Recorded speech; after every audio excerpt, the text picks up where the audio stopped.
Dudes, what's up? This is Joshy J.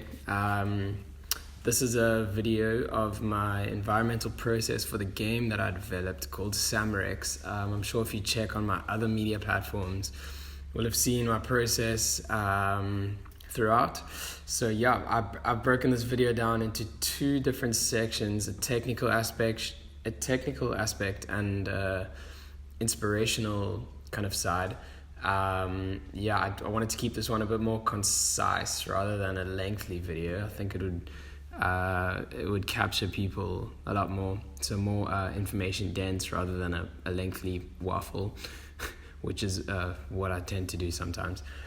So starting off on a technical note, I realized that when I'd started out, I didn't really plan it too well, because my natural tendency is to kind of wing it as you go along. So the story that I'd set out, I didn't have too many details, so I found I didn't have enough information to be able to pull visual elements out of, which kind of happened along the way. I kind of did more research as I was going, so I had to go back and refine the story, because I found if I had to refine the story, I would have a lot more information to pull visual elements out of. So with this environment, I built the whole thing in gray values to start out with, because once my values were on point, so I'm a firm believer that if you understand values and you understand perspective, that kind of sets the base for any painting or drawing that you might do. So I started out with very messy, like gray values, and then refined as I went along. This whole environment took me 34 hours, so it was a long process, but I kind of did it all in these steps, and then afterwards added a gradient map over, because gradient maps can receive colors. It's easy for your values to receive gradient map colors afterwards.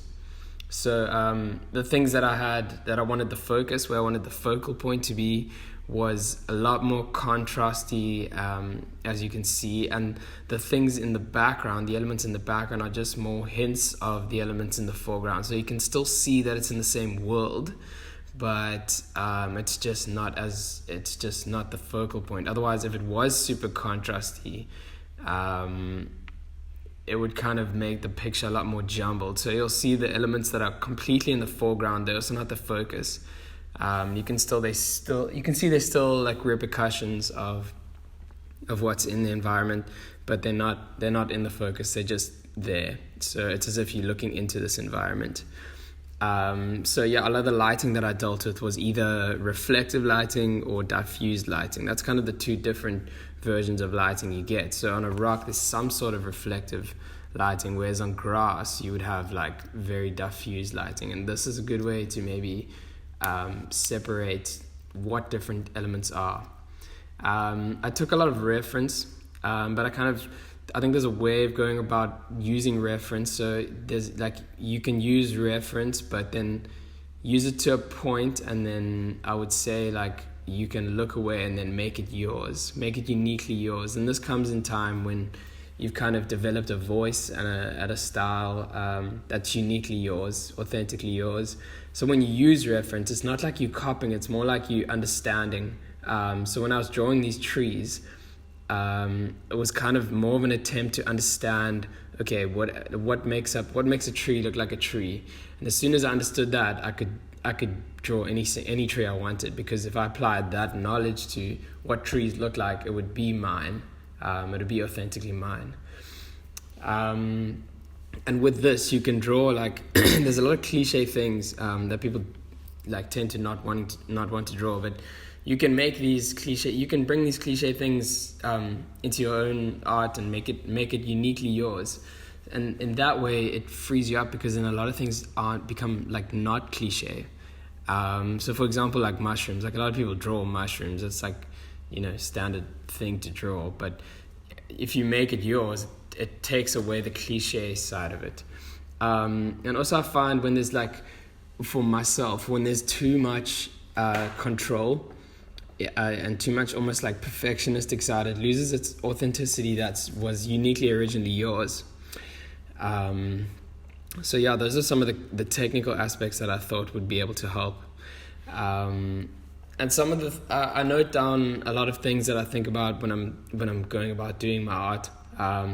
So a lot of things that inspire me was watching other artists develop, like your favorite artists. When I was feeling down, I would, or feeling like basically burnt out, I would go and just watch some of my favorite artists develop and see their different ways and their different speaking, their different aspects of going about developing imagery, and that kind of got me pumped. I do a lot of these recordings of my videos because it's quite rewarding to look back at, like, after I've done like an hour, 2 hours of work, to look back and see how far I've come. So it kind of builds this internal motivational system, whereas you start to do things more, you can build motivation from inside, because if you have motivation from inside, you don't really rely on anything external to get you motivated to do things, which links back to the idea of, if you are doing something and you could tell nobody about it, would you still do it? So that was kind of what I held in this whole idea. So it's like, when I did start do recordings, it was when the focus of the recordings was to post on YouTube and all of these things. It was a lot more strenuous, whereas I was like, okay, well, these recordings are actually for me to see how far I've come. It was a lot more easy, and it just took the pressure off a lot more.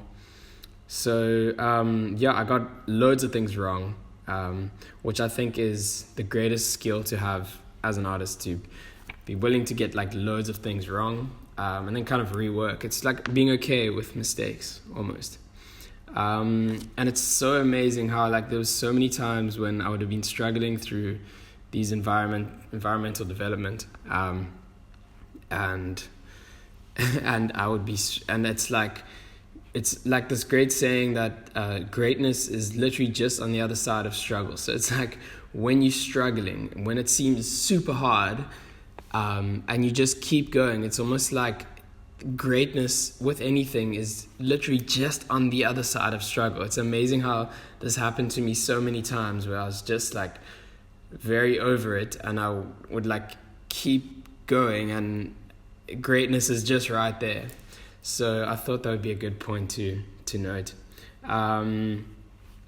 And yeah, I guess this helps you tame your mind, because I guess when you have a better, clear, calm mind, you make better decisions. So it's almost like, it's not how hard can I work for how many hours. It's how clear and calm can I work, because there's no point in working yourself like a steam engine and your decisions are just mindless, because what's the point? Whereas I pose it the other way, where you could work less with more focus and clarity and more calm and easiness of mind. And I think the decision and the outcome is actually better anyway.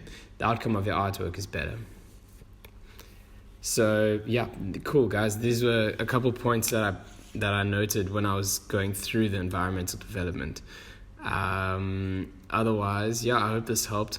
If it did, send some comments this way, subscribe or share it with your friends. And I would also love to get feedback from you guys. What anything else that you would like me to talk about, or you feel is worth noting. But yeah, otherwise, I'll catch you guys in the next video.